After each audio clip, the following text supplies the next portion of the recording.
कि सुना गुरु भैया सुना गुरु बहिना तो करा बासी बचर जाओ।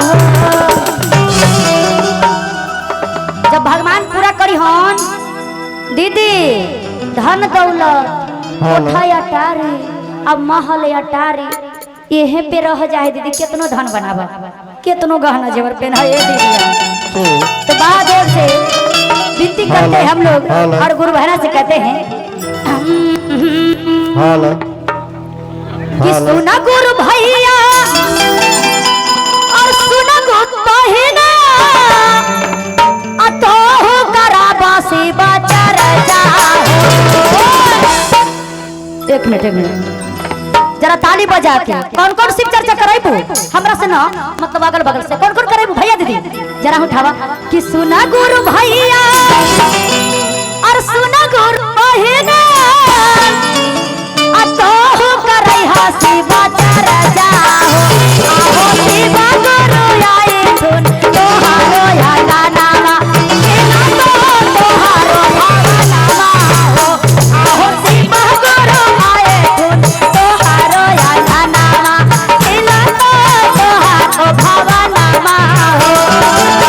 सुना गुरु भैया सुना गुरु बहिना तो करा बासी बचर जाओ।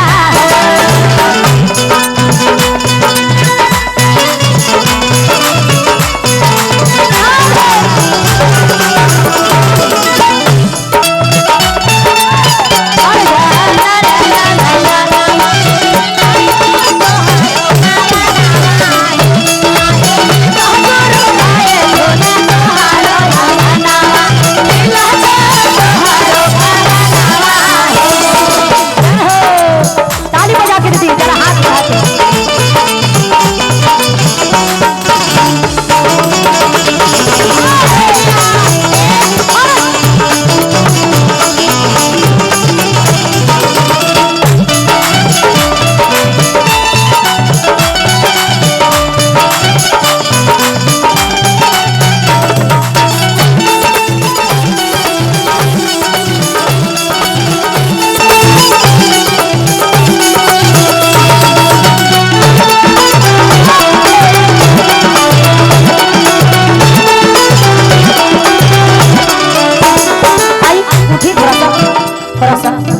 हमारे दीदी जी के लिए जरा ताली बजाइए। और बउआ के फुआ जी आए हैं बउआ के फुआ जी कहाँ हैं बउआ के फुआ हैं खड़ा हो जाइए। हाँ तेरा बात है आप लोग इतना कहाँ शर्माते हैं जी आइए खड़ा हो जाइए आइए नंद हो जाइए।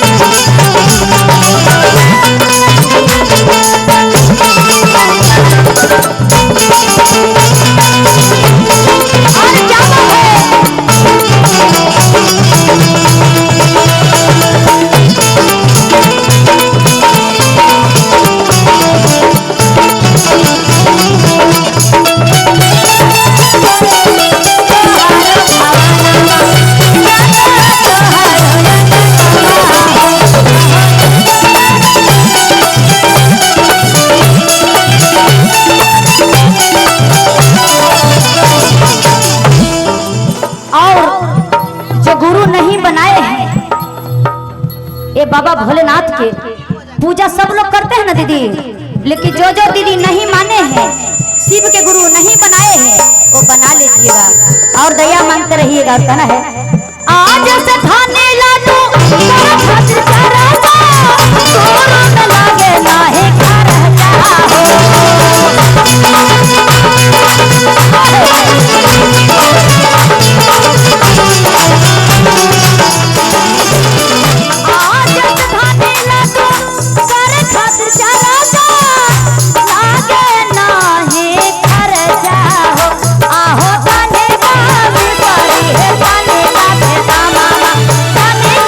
भैया